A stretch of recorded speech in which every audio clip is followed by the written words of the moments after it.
จากนี้ไปเป็นรายการพุทธานุภาพดำเนินรายการโดยพระทันสิริเมธีผู้ช่วยเจ้าวาดวัดราชาธิวาสวรวิหาร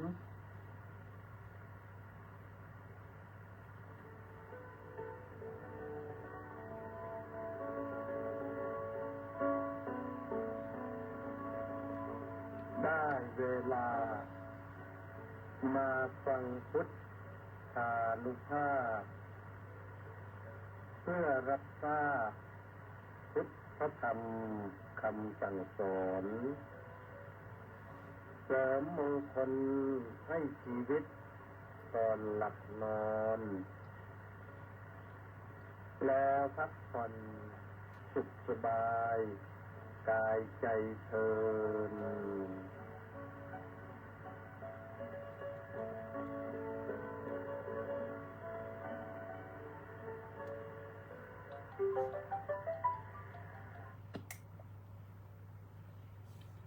อะระหังสัมมาสัมพุทโธภะคะวาพุทธังภะคะวันตังอภิวาเทมิสวากขาโตภะคะวะตาธัมโมธัมมังนามัสสามิสุปฏิปันโน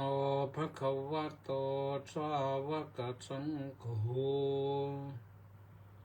สังฆังนะมามิก็ถวายความนอบน้อมแด่พระรัตนตรัยขอคารวะพระเถรานุเถระขอเจริญสุขเจริญพรญาติโยมสาธุชนผู้ฟังทุกท่าน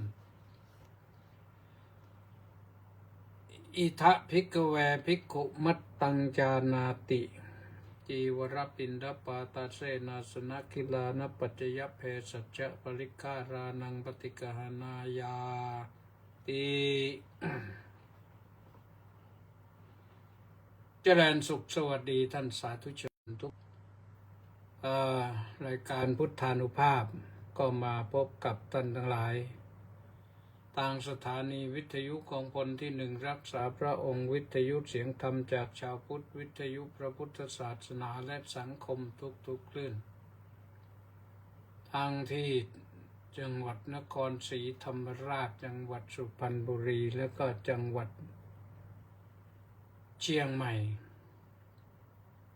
วันนี้มาพบกันในวันอังคารที่31นะวันอังคารนะที่31เดือนมีนาคมพระพุทธศักราช2569ขึ้น13ค่ำเดือน5พรุ่งนี้ก็เป็นวันโกนมะรืนก็เป็นวันพระขึ้น15ค่ำเดือน5ก็เป็นกลางเดือน5นะใกล้จะสิ้นเดือนในวันนี้ใกล้จะสิ้นเดือนแล้วก็ใกล้วันสงกรานต์ใกล้หลายเรื่องทราบข่าวว่ามีวันหยุดเยอะโยมก็หยุดไปด้วยนะแต่ที่หยุดดีที่สุดตอนนี้ก็คือหยุดควักกระเป๋าจ่ายอย่างเพลิดเพลินต้องหยุดระมัดระวังตัวกันหน่อยนะพอประมาณกันหน่อยวันนี้ต้องขออนุโมทนากับ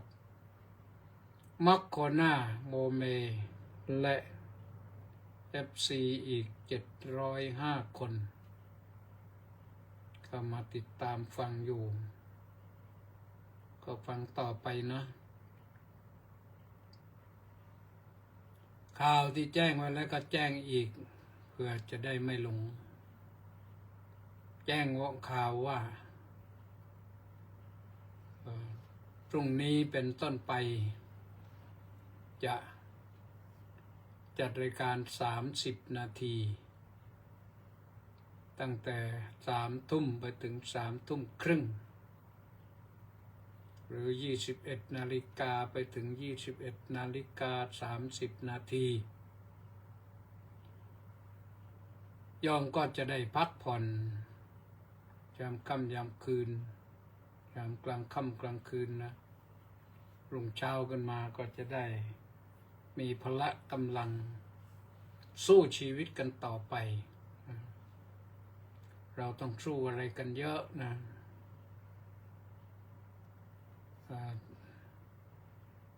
วันนี้ก็มีกิจนิมนต์ไปที่วัดที่โรงเรียนวัดมกุฏกษัตริยารามนะโรงเรียนวัดมกุฏนะก็ทางฝ่ายห้องจริยธรรมก็จัดกิจกรรมก็ไปฉลองศรัทธา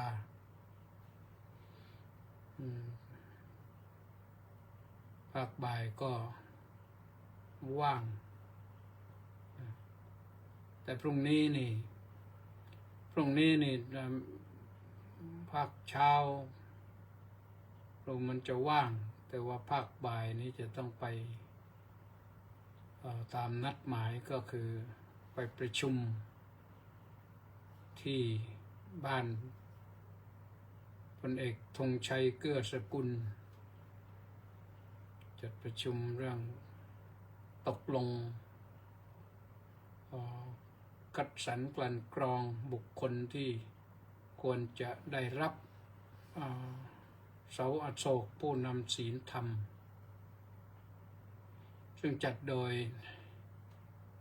สมาคมผู้ทำคุณประโยชน์เพื่อพระพุทธศาสนาก็ทำมาทุกปีหลายปีแล้วปีนี้ก็จัดเตรียมพร้อมแต่จัดน่าจะจัดรู้สึกจะหลังวิสาขะไปสักหน่อยหนึ่งหรือใกล้เดี๋ยวพรุ่งนี้จะชัดเจนอีกทีหนึ่งว่าจะก่อนหรือหลังนะแต่ที่แน่ๆก็คือจัดที่หอประชุมมหาวิทยาลัยมหาจุฬาลงกรณราชวิทยาลัยสถานที่โอโถงกว้างขวางเรียบร้อยนะ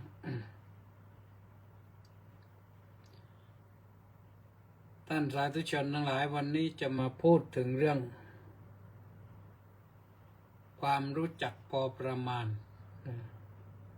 มัตตัญญูตาความรู้จักพอประมาณดังที่พระบาลีที่ยกขึ้นมาข้างต้นนั้นว่าอิทะภิกขเวภิกขุมัตตังจานาติ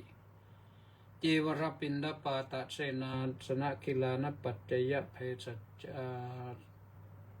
สิกขาวาเปสัชปริฆารานังปฏิกหานายาติเนี่ยซึ่งแปลว่าภิกษุทั้งหลายภิกษุในธรรมวินัยนี้ย่อมรู้จักประมาณในการรับจีวรบิณฑบาตที่อยู่อาศัยแล้วก็ยารักษาโรคนี่คือปัจจัยพื้นฐานนะปัจจัยขั้นพื้นฐาน4 อย่างที่ต้องมีก็อยากจะว่าไปตั้งแต่ต้นว่าเคยบอกญาติโยมแล้วว่าภิกขุนี่คำว่าภิกขุมีความหมายอยู่2-3 อย่างอย่างหนึ่งนั่นถือว่า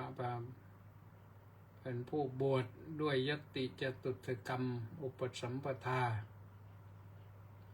หรือก่อนจากนั้นก็บวชด้วยเอหิภิกขุอุปสัมปทาเอหิภิกขุอุปสัมปทานั้นพระพุทธเจ้าทรงบวชให้เองมีอีกอย่างหนึ่งติสรณกมนูปสัมปทานั้นบวชที่พระพุทธองค์ทรงอนุญาตให้พระสาวก ทำการอุปสมบทให้แก่กุลบุตรได้ด้วยพิธีกรรมเพียงให้ผู้กุลบุตรผู้จะบวชนั้นเปล่งวาจาถึงพระพุทธพระธรรมพระสงฆ์เรียกว่าพระรัตนตรัยติสรณะกมนูปสัมปทาถึงพระรัตนตรัยเป็นสรณะเป็นที่พึ่งซะก่อนแต่ว่ากิจกรรมอื่นๆก็คงเหมือนปัจจุบันก็คือปลงผมปลงหนวดตัดเล็บแต่งตัวเรียบร้อยก็เข้ามาบวชมาขออุปสมบทกราบเท้าพระอาจารย์แล้วก็เปล่งวาจาขอบวชเลยได้อันยุคแรกเลยนะ พอยุคที่สองก็เป็นติสรณะกมนูปสัมปทาคือยุคที่สองก็คือเป็นยัตติจะยัตติตัดจุตกรรมอุปสัมปทาคือการอุปสมบทด้วยมีพระอาจารย์มาสวดยัตติ3 ครั้งนะหรือ4 ครั้งจะตุตะครั้งที่4นะเป็นที่4ก็ถามมันตรายิกธรรมอะไรต่างๆเมื่อเสร็จแล้วก็เห็นเหมาะสมแล้วก็ได้บวชเป็นพระภิกษุเพราะฉะนั้นผู้ที่เป็นภิกษุในพระศาสนานี่ผ่านกระบวนการบวชมา3 วิธีแต่ละท่านวิธีใดวิธีหนึ่งไม่ใช่ว่าทุกท่านจะต้องผ่านทั้ง3 วิธีนั้นยุคแรกทีเดียวก็เอหิภิกขุอุปสัมปทาคือพระพุทธเจ้าบวชให้เองพอสาวกก็ให้ประทานให้พระสาวกบวชให้ได้ก็เป็นติสรณะกมนูปสัมปทาก็ประการที่3ก็คือยัตติจตุตกรรมอุปสัมปทาซึ่งนอกจากนั้นก็ยังมีอื่นอีกนะแต่ว่าเป็นเรื่องปลีกย่อย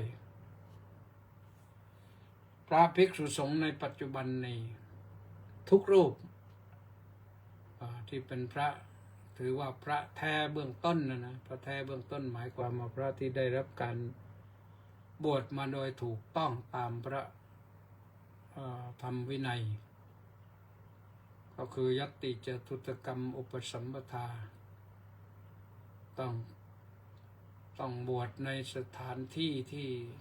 ได้รับพระบรมราชานุญาตแล้วคือในพระอุโบสถหรือในโบสถ์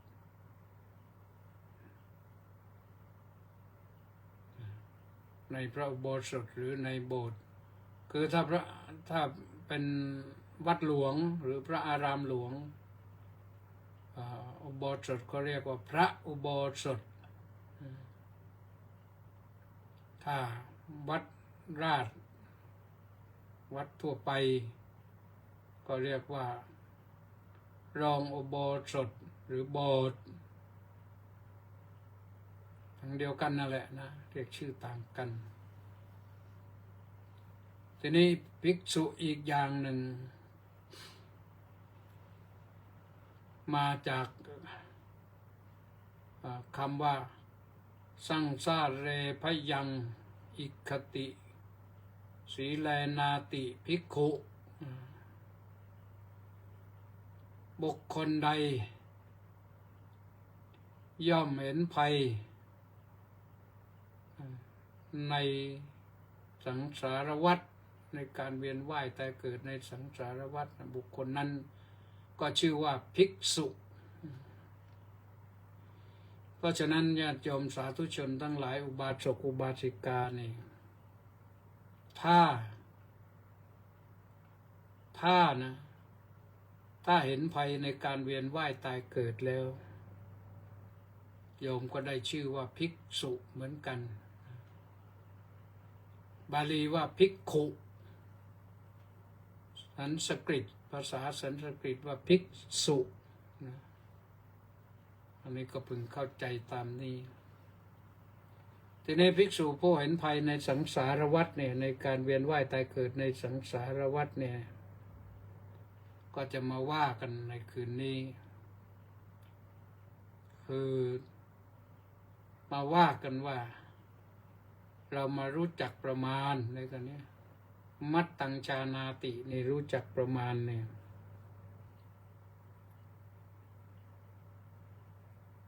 ชานาติรู้มัตตังประมาณแต่ว่าพอแต่งศัพท์เต็มก็แล้วเป็นมัตตัญญูคือผู้รู้ประมาณหรือทำให้ศัพท์ให้เป็นนามคำนามก็เป็นมัตตัญญูตาความเป็นผู้รู้จักประมาณนี่ความรู้จักประมาณนี่ก็ต้องรู้และเข้าใจมันนะถึงรู้จักประมาณได้ต้องรู้จักหลายๆอย่างโดยเฉพาะอย่างยิ่งในปัจจุบันนี้เรารู้จักสถานการณ์ความวุ่นวายในโลกความเปลี่ยนแปลงในโลกโดยเฉพาะอย่างยิ่งในบ้านเรานี่อยู่ไกลปืนเที่ยงแต่มันก็มีเรื่องวุ่นวายเกิดขึ้นในโลกแล้วก็มากระทบกระเทือนถึงบ้านเราโดยเฉพาะอย่างยิ่งที่เราเจอเขาจังๆเนี่ยซึ่งจริงๆแล้วก็ไม่ใช่เราอย่างเดียวนะชนชาติทั้งหลายชนชาติไทยชนชาติเมียนมาชนชาติกัมพูชีชนชาติลาวชนชาติเวียดนามิสเวียดนามชนชาติมาเลเซียชนชาติเกาหลีชนชาติญี่ปุ่นเจอกันหมดเลยเจอโลกวิกฤตก็ทำให้กับสถานการณ์น้ำมันมันวิกฤตน้ำมันมีพอแต่มันไม่มาถึงเรามาถึงเราได้ยากเพราะฉะนั้นอะไรบ้างที่ว่าไปญาติโยมก็ติดตามฟังนะนอกจากติดตามฟังแล้วก็ติดตามชมด้วยแล้วก็ติดตามชมแล้วก็กดไลค์กดแชร์ด้วยนะเข้ามาแล้วก็กดไลค์เยอะๆหน่อยผู้พูดจะได้ชื่นใจว่าโอ้มีคนเข้ามากดนิยมชมชอบเยอะแล้วก็กดแชร์ไปให้เพื่อนได้ฟังด้วยนะอันนี้ก็ไลค์ไปแชร์ไปมากเท่าไหร่ก็ดีเท่านั้นนะเราได้แบ่งปันธรรมะไปแก่เพื่อนพ้องน้องพี่นี่มันดีนะเอาและความรู้จักประมาณสำคัญที่สุดอยู่ที่ใจเรานะถ้าเรารู้สถานการณ์เราเข้าใจสถานการณ์เราบอกตัวเราเองให้รู้จักประมาณได้พระพุทธเจ้านั้นตรัสไว้ก็4 อย่างนะเป็นปัจจัยพื้นฐานปัจจัยที่เริ่มตั้งแต่เรื่องเครื่องนุ่งห่มเรื่องอาหารเรื่องที่อยู่อาศัยเรื่องยารักษาโรคอันนี้ให้รู้จักพอประมาณทำไมต้องรู้จักพอประมาณเพราะว่ารายได้มันที่เคยแน่นอนก็มันทำท่าจะไม่แน่นอน รายได้ที่เคยนิ่งทำท่าจะไม่นิ่งเอาเพราะเหตุน้ำมันแพงอย่างเดียวนี่ทราบข่าวว่าดีเซลนี่เขาขึ้นอีกนี่เป็นลิตรละเท่าไหร่40 กว่าบาทแล้วเราอย่าไปตื่นตระหนกตกใจอย่าไปตื่นเต้นแต่ให้รู้โยมรู้ว่าน้ำมันแพงเราก็อย่าใช้น้ำมันให้มันสิ้นเปลืองมากไม่จำเป็นก็ไม่ต้องใช้รถมีอยู่ใช้น้ำมันก็ถ้าไปรถโดยสารประจำทางได้ก็ไปรถโดยสารประจำทางเถอะมันดีกว่านะดีกว่าตรงที่ได้ประหยัดอดออมวันนี้ขนาดนี้วันพรุ่งนี้มะรืนนี้ไม่รู้ขนาดไหนเราไม่ต้องไปโทษใครว่าน้ำมันแพงคนนั้นทำไม่ดีคนนี้ทำไม่ถูกคนนี้โกงคนนั้นมาเลเซียเขามีบ่อน้ำมันด้วยก็ยังแพงกว่าเรานะเกาหลีรวยขนาดไหนนี่เขาน้ำมันก็แพงแล้วก็นอกจากแพงแล้วเขาก็จัดลำดับให้รถออกวิ่งด้วยเลขท้ายเลขขี้วันหนึ่งเลขคู่วันหนึ่งก็สลับกันไปอย่างนั้นนะแม่รถออกไปใช้เยอะใช้การออกไปใช้ก็คือต้องสิ้นเปลืองน้ำมันนอกจากแพงแล้วมันหาซื้อไม่ได้นะมันเป็นปัญหาหาซื้อน้ำมันดิบไม่ได้ซื้อน้ำมันสำเร็จรูปไม่ได้เรานี่มีโรงกลั่นน้ำมันก็ดีเยอะแล้วนะมันเรียกว่าอาจจะขาดแบบเบ็ดเสร็จเด็ดขาดจริงๆกันยากอยู่ถ้าถามว่าน้ำมันแพงเนี่ยน้ำมันไม่มีนี่มันมาเกี่ยวข้องกับปัจจัยพื้นฐานเราอย่างไร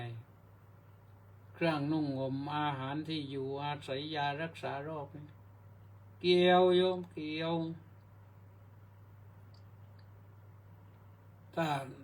ถ้าเรารู้ว่ามันเหตุการณ์มันอย่างนี้แล้วเราก็ใช้เครื่องนุ่งห่มเมื่อเห็นภัยในสังสารวัฏอย่างนี้แล้วเห็นภัยในอนาคตอย่างนี้แล้วก็ประหยัดไว้หน่อยอย่าไปซื้อเสื้อผ้าเครื่องนุ่งห่มมันเยอะมากลดลงไม่จำเป็นต้องซื้อก็ไม่ต้องซื้อก็เห็นใจของผู้ขายนะเห็นใจแม่ค้าแต่ว่าทำไงได้แม่ค้านั่นยังไม่ใช่เขาขายเราคนเดียวเนี่ยก็ลูกค้าเยอะแล้วก็คงขายได้บ้าง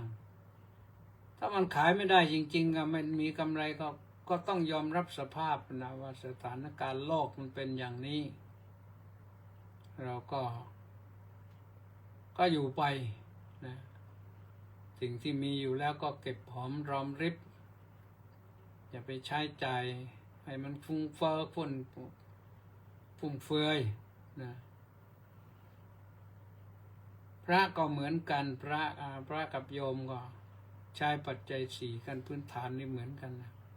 แต่ของพระนี่เป็นสบงจีวรญาติโยมก็สรงแล้วก็เสื้อก็ว่ากันไปนะใช้เท่าที่จำเป็นซื้อเท่าที่จำเป็นถึงแม้ว่าจะรักชอบเห็นแล้วสวยอยากได้นี่ถ้าสถานการณ์ดีๆนะเราเอาแล้วชุดนี้ไม่ปล่อยให้ผ่านไปหรอกนะต้องจับจองเป็นเจ้าของแล้วพระพุทธเจ้าให้รู้จักอย่างนี้นี่ว่าให้ใช้เท่าที่ปฏิสังขายโยนิโสจีวรังปฏิเสวามิเนี่ยพิจารณาแล้วจึง สร้างเสพจีวรคือเครื่องนุ่งห่มไม่ใช่เพื่อสนุกสนานแต่เพื่อป้องกันความร้อนความหนาวเพื่อป้องกันเหลือบยุงริ้นไรกันตัวได้ไม่ให้แมลงที่อันตรายมาเกาะกายได้นั่นวัตถุประสงค์ที่สุดท้ายที่ว่าไว้นะก็หิริโกปินะปฏิจฉาธนัตถังเพื่อปกปิดอวัยวะอันยังหิริให้กำเริบหมายความว่าไงโยมก็หมายความว่าใช้เสื้อผ้านี่เป็นปกปิดสำหรับปกปิดอวัยวะส่วนที่ควรจะปกปิดส่วนที่เปิดได้ก็เปิดไปแต่เดี๋ยวนี้เด็กไม่ค่อยนั่นเท่าไหร่แล้วไม่ค่อยแคร์เท่าไหร่แล้วเหมือนกันนะดูเดินไปเดินมาที่เขาใส่เสื้อนี่เขาก็จะต้องเปิดหน้าอกกว้างๆเพื่อจะได้โชว์นมนุ่งกางเกงก็พยายามนุ่งให้มันสั้นๆกระโปรงก็สั้นๆชนิดที่เดินไปตัวแข็งและก้มไม่ได้ก้มจะก้นออกมานั่นสำหรับเด็กผู้หญิงนะเดี๋ยวนี้ก็ใช้อย่างนั้นส่วนว่าเด็กผู้ชายนะแต่งตัวรุ่มร่ำเลยประรุงประรังเลยเสื้อก็เหมือนเสื้อพ่อกางเกงก็เหมือนกางเกงพี่ชายประรุงประรังเลยคนออกแบบก็เหลือเกินนะเอากันว่ามันแปลกตาแล้วก็วัยรุ่นชอบก็สนับสนุนก็ซื้อจะชอบจะขนาดไหนก็นึกถึงเรื่องลอกวิกฤตนะต้องรู้จักประมาณอย่าไปชอบจนลืมตัวพ่อแม่จะเดือดร้อนนั่นอย่างหนึ่งเสื้อผ้าเครื่องนุ่งห่มนะประการที่สองคืออาหารนี่เราก็ต้องรู้จักพอประมาณนะพระพุทธเจ้าให้แนะนำให้พระฉันพอให้ดำรงกายอยู่ได้ไม่ใช่ฉันเพื่อเล่นเพื่อสนุกสนานเพื่อเอฮาเพื่อมีกำลังให้ร่างกายอ้วนให้ร่างกายเปล่งปลั่งไม่หวังอย่างนั้นแต่ฉันอาหารเพื่อให้ร่างกายนี้ดำรงอยู่ได้พอแล้วไม่ให้หิวเกินแล้วก็ป้องกันความเอาแต่พอดีนะอร่อยเดี๋ยวนี้เราก็รู้สึกว่าอาหารแปลกใหม่รู้สึกว่าอาหารจีนจะลุยเข้ามาเยอะเลยอะไรก็เรียกหมาล่านะฟังแล้วที่แรกก็กระดาษหูนะหมาล่าแต่เดี๋ยวนี้ฟังบ่อยจนชินแล้วนะก่อนจากนี้ไม่รู้มาจากไหนนะไอหมูกระทะตอนนี้เสียงหมูกระทะเงียบไปหน่อยแล้ว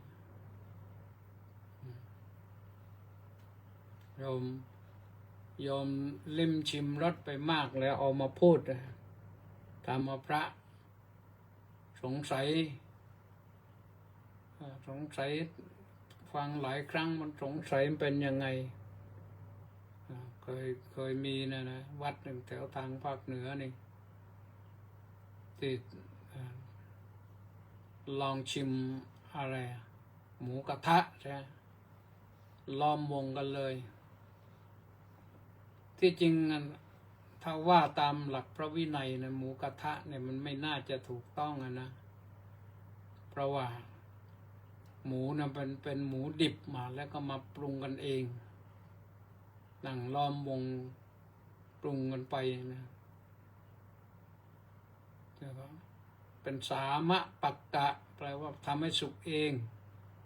ทำให้สุกเองเนี่ยมันผิดนะแต่นี่โน่นท่านเป็นให้ศึกษาเรียนรู้กันในทางพระวินัยในนักธรรมชั้นโทนะขั้นสูงเนี่ยมันเป็นขั้นสูงกันแล้วในนักธรรมชั้นตรีไม่มีเรื่องพระวินัยเรื่องสามะปักกะอันโตปักกะอันโตวุฒธะอันเนี้ยอันโตวุฒธะก็คืออาหารที่เก็บไว้ในห้องปิดนะไปเก็บไว้ในห้องที่พักไม่ได้อันโตวุฒธะหรือไปปรุงในห้องที่อยู่อะไรนะก็เป็นอันโตปักกะอันโตปักกะก็คือปรุงในภายในห้องผิดพระวินัยนะพอสามะปักกะเอาปรุงเองก็ผิดอีกนะพระฉันไม่ได้อย่างนั้นไปฉันก็ผิดนะอันนี้อาหารนี่มันก็ถ้าจะรู้จักประมาณนะอย่าบริโภคอย่าสั่งอาหารให้มันเหลือสั่งลองชิมก่อนแต่ดีอาจจะสั่งจานที่สองก็ได้ถ้ามันไม่ได้เรื่องเราอาจจะทานสักคำสองคำแล้วก็เลิกไม่เอาแล้วมันไม่มีรสไม่มีชาติไม่ถูกโฉลกก็ไปไม่เสียของมากนักคนไทยเรานี่เรื่องบริโภคอาหารนี่สูญเสียไปเยอะมากเลยก้อนฝรั่งก็กินขนมปังก็มีซอสมีอะไรนี่เขาทำยังไงก็ใส่ในจานแม้แต่ทำเรื่องสลัดเรื่องอะไรเนี่ยก็มีขนมปังมาขนมปังเนยบ้างขนมปังปิ้งบ้างเขาตั้งอาหารอย่างนั้นกินพอกินแล้วก็ขนมปังเนี่ยก็ไว้กินชิ้นสุดท้ายนะทำไมไว้ชิ้นสุดท้ายพวกซอสพวกอะไรที่ติดจานอย่างหมูแฮมไข่ดาวอย่างเนี้ยมีขนมปังด้วยขนมปังปิ้งคนฝรั่งนะเขากินอื่นก่อนหมดแล้วมากินขนมปังแต่มากินขนมปังเนี่ยก็ไม่ใช่อะไรก็เข้าขนมปังเช็ดจาน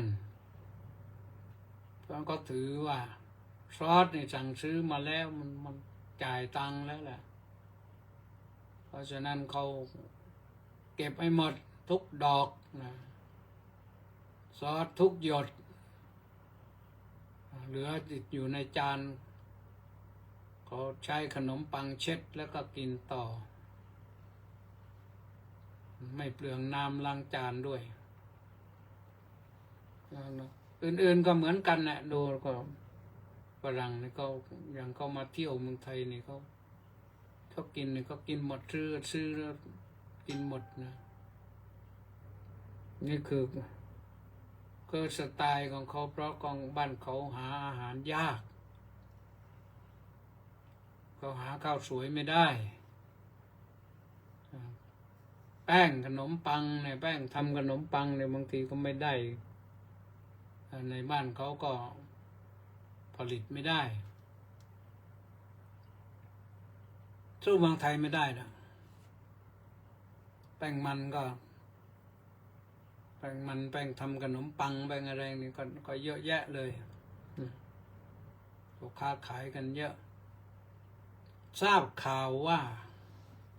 แหล่งผลิต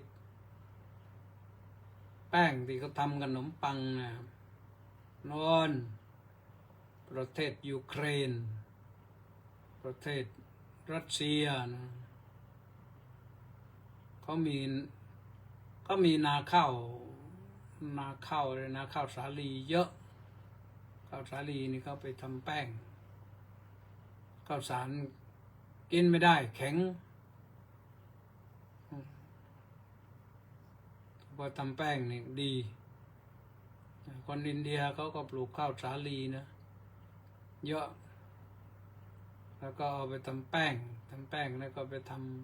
ำจาปาตีทำปุรีทำแป้งที่เขาไปจีนะแล้วก็พอถูกไฟแป้งนั้นก็นิ่มเอามากินนั่งฉีกกินจุ่มแกงถั่วหรือแกงมัสมั่นก็ได้นะเขาก็ไปได้นะนั่นก็คือเรื่องของอาหารนะจุดร้อนก็คือนักธุรกิจสร้างหมู่บ้านไว้ขายผู้ที่ต้องการซื้อบ้านนะถ้าเหตุการณ์ยังอยู่อย่างนี้ที่อยู่อาศัยเราก็ทนุถนอมขยันปัดขยันกวาดขยันเช็ดให้มันพอสวยๆได้พออยู่ได้ไปก่อนนะอย่าไปฮึกเหิมน้ำใจอย่าไปซื้อบ้านใหม่โอ้ยก็ลดราคามากเลยซื้อเลยเดี๋ยวเป็นหนี้หัวโตแล้วจะยุ่งนะอีกอย่างหนึ่งก็คือเรื่องของยารักษาโรคอันนี้ไม่มีใครที่จะไปสนุกสนานนะแต่ว่าอาตมาดูแล้วดูโทรทัศน์นะแต่ละช่องเนี่ยโอ้โฆษณาเนี่ยเยอะจริงๆไม่รู้อะไรต่ออะไรคนเหล่านั้นที่เขาไปโฆษณาอยู่เขาก็ทำมาหากินนะก็รับจ้างไปจากรายการขายสินค้าลดราคาลดสะบั้นหันแหลกแจกแถมสารพัดนะก็อย่าไปหลงก็แล้วกันอย่าไปหลงว่าโอ้ยก็อันนี้ก็ขายถูกอันนี้ก็ขายถูกนะเราต้องเอานะมันไม่ได้นะโยมนะสิ่งที่เราจะต้องพอประมาณมากขึ้นก็ตอนนี้ก็คือใช้ไฟอยู่ใช้ไฟฟ้าเนี่ยไฟให้แสงสว่างไฟต้มน้ำไฟหุงข้าวเนี่ยถ้าไม่ใช้แล้วปิดเลยปิดสวิตช์เลย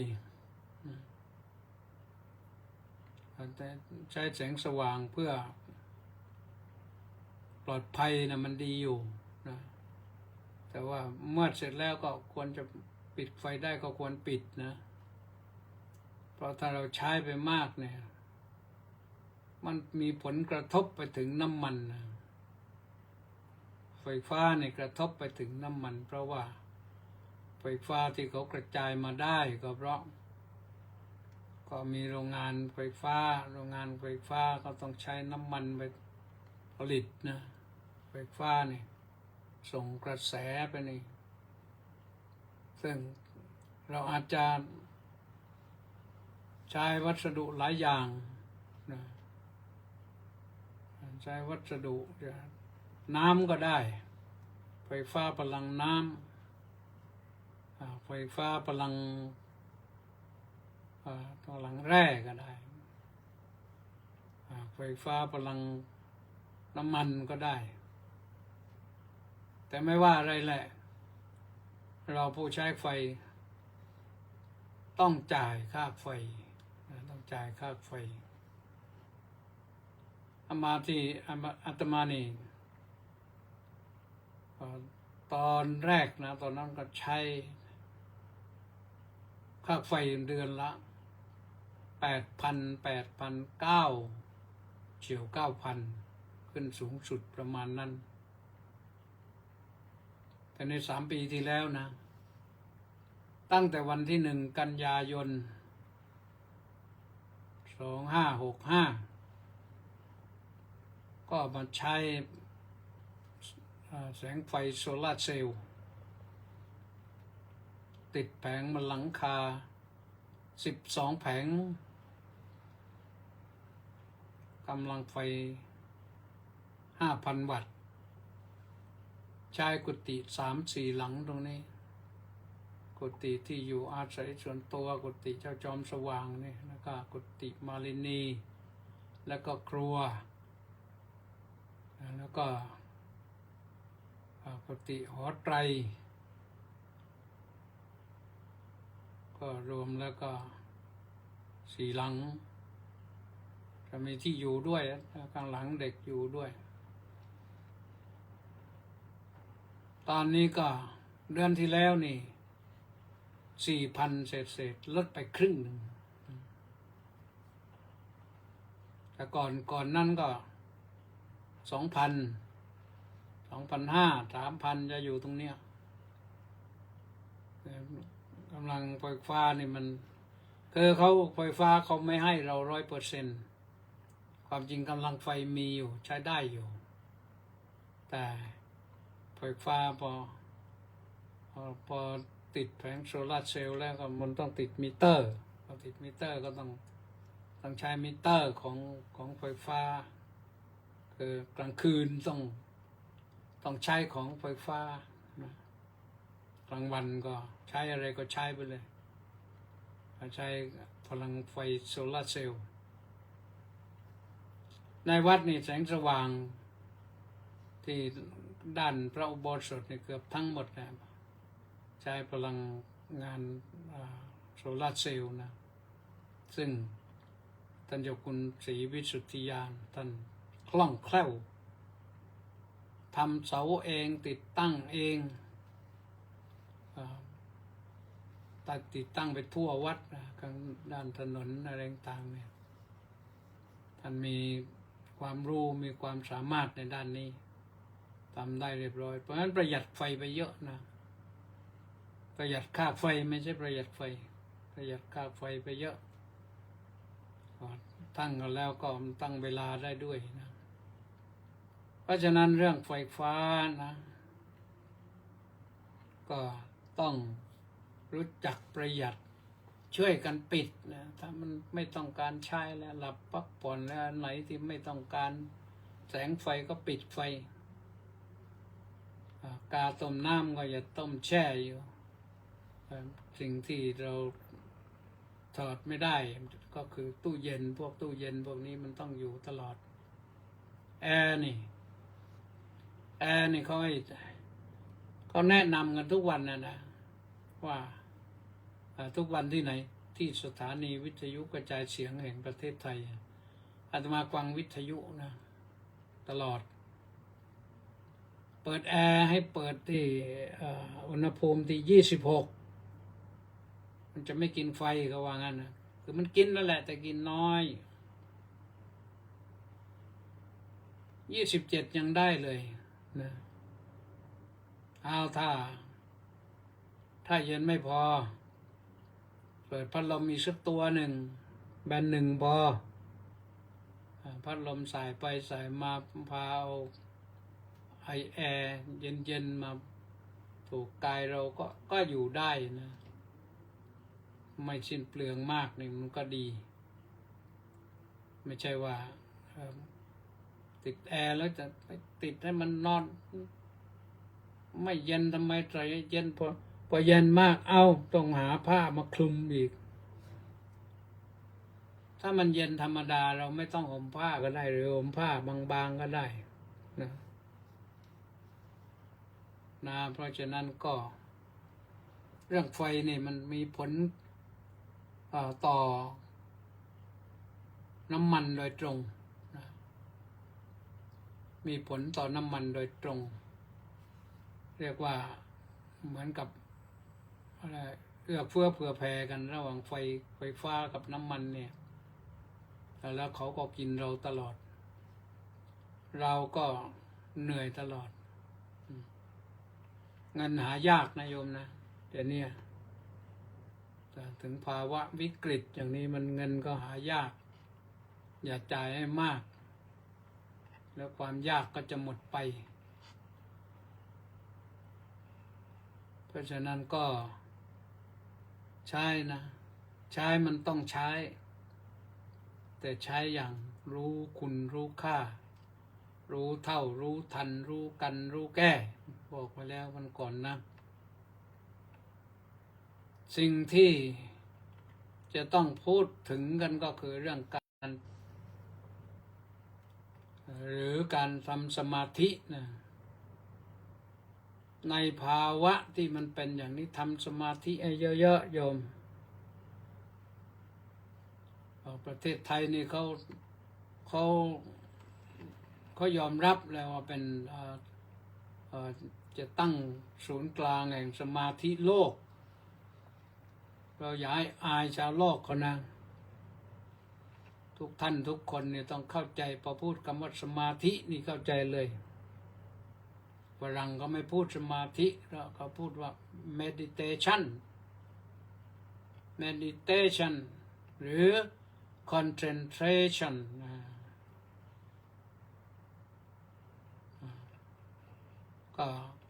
ก็คือเรื่องของสมาธิอะไรเรานั่งสมาธิทุกวันก็ดีเนี่ยค่าไฟมันแพงเนี่ยเราก็ดับไฟได้เปิดแอร์เบาๆนั่งสมาธิจนกว่าจะง่วงหลับนั่นแหละนั่งก็ได้เดินก็ได้ในบ้านเดินในบ้านยืนนิ่งๆก็ได้หรือจะนอนก็ได้นอนสมาธิเขาเรียกว่าอิริยาบถทั้งสี่คือยืนเดินนั่งนอนอันนี้ทำสมาธิได้ฝึกสมาธิได้นะไม่ได้ผิดไปไหนอยู่ที่ว่าเราจะนิยมชอบอารมณ์กรรมฐานข้อไหนนะถ้าภาวนานะได้ทั้งสี่ทั้งยืนเดินนั่งนอนแต่ว่าบางอย่างนั้นก็ใช้ยืนไม่ได้นะยืนก็อาจจะร่างกายโยกเยกมาอันตรายเดินก็เดินจงกรมในบ้านนะเดินไปเดินมาเดินไปเดินมาก็ทำให้ได้ประโยชน์นะแล้วก็ไม่ต้องเปิดไฟหรือเปิดก็หาไฟสลัวเล็กๆน้อยๆนิดหน่อยมีประโยชน์แน่ๆนะทำให้กรณีที่น้ำมันแพงเนี่ยค่าไฟฟ้าแพงเนี่ยเราก็ทำสมาธิเสียจะได้ถูกลงนะได้สมาธิแล้วก็ได้กำไรงามนะก็ขอฝากท่านสาธุชนทั้งหลายไว้นะเอากันว่าให้รู้จักประมาณเราเป็นผู้ที่เห็นภัยในโลกอะไรนั่นโลกอนาคตเนี่ยเห็นภัยแล้วก็เราเตรียมตัวป้องกันภัยได้ก็เป็นสิ่งที่ดีนะดีสำหรับเราดีสำหรับลูกหลานทำให้เป็นแบบอย่างลูกหลานก็จะได้เห็นแล้วก็จะได้ปฏิบัติตามด้วยนะเอาละท่านสาธุชนทั้งหลายวันนี้ก็รู้สึกว่าไม่ค่อยมีแฟนคลับนะหายไปไหนหมดไม่รู้มีใครเข้ามาบ้างสมศรีลักษณะบิราชนะสาธุน้อมกราบนมัสการสาธุเจ้าค่ะสาธุประสานเรืองดิษก็บอกว่ากราบสาธุครับผมสาธุ แจสนครสวรรค์กราบนมัสการเจ้าค่ะสาธุเฉลิมพงษ์กำแพงแก้วกราบสาธุครับพระอาจารย์สาธุไพศาลรัตนวงศ์กุลกราบนมัสการครับสาธุเป็นยาพักบุญศรีสรโชติกราบนมัสการท่านพระอาจารย์น้อมกราบสาธุเจ้าค่ะสาธุมัคโคนาโมเมกราบนมัสการสาธุขอให้พระเดชพระคุณมีสุขภาพแข็งแรงเจ้าค่ะสาธุสาธุเนี่ยวันพรุ่งนี้ลดเวลาเหลือ30 นาทีนะเพื่อให้มีพละกำลังขึ้นได้พักผ่อนแม่ชีสมใจบอกว่าสาธุสาธุสาธุสาธุเจ้าค่ะสาธุสริตพงษ์ไทยสะบำรุงสาธุครับพระอาจารย์สาธุวรนันท์ขาวศรีกราบนมัสการเจ้าค่ะสาธุกิมอินบุญแท่นมาด้วยวันนี้นะไม่ขาดนะกราบนมัสการเจ้าค่ะสาธุสาธุสาธุสาธุเจ้าค่ะสาธุนิพนธ์ลักษณะบิลาศน้อมกราบนมัสการพระคุณท่านครับสาธุสาธุสาธุตองใสราชโคตรน้อมกราบนมัสการหลวงพ่อเจ้าคุณก็รับสาธุสาธุสาธุสาธุจบที่ทองใสราชโคตรนะอนุโมทนาเอาละวันนี้ก็จบไว้เท่านี้ต่อไปก็อำนวยอวยพรนะสัพพโรควินิมุตโตสัพพสันตาภวัชชิโตสัพพเวรมติกันโตนิพุตโตจตุวังภวะสัพพิติโยวิวัชชันตุสัพพโรโควินัสสโตมาเตภวตวันตรายโยสุขีดีคายุโกภวะอภิวาทนาสิลิสานิจังพุทธาปจายโนจัตตารโอธรรมาวัฏันติอายุวันโนสุขังภะลังตรงนี้มาฟังเหมือนเดิมนะแต่ฟังสั้นลงนะขอให้ทุกท่านประสบสุขสวัสดีปลอดภัยหลับสบายตื่นขึ้นมาก็สุขสดใสถ้าฝันก็ให้ฝันดีนะมาฝันดีๆอย่าฝันร้ายแต่ถ้าฝันดีก็คือฝันได้โชคได้ลาภแหละนะก็เอาละโชคดีทั่วกันสวัสดีนะ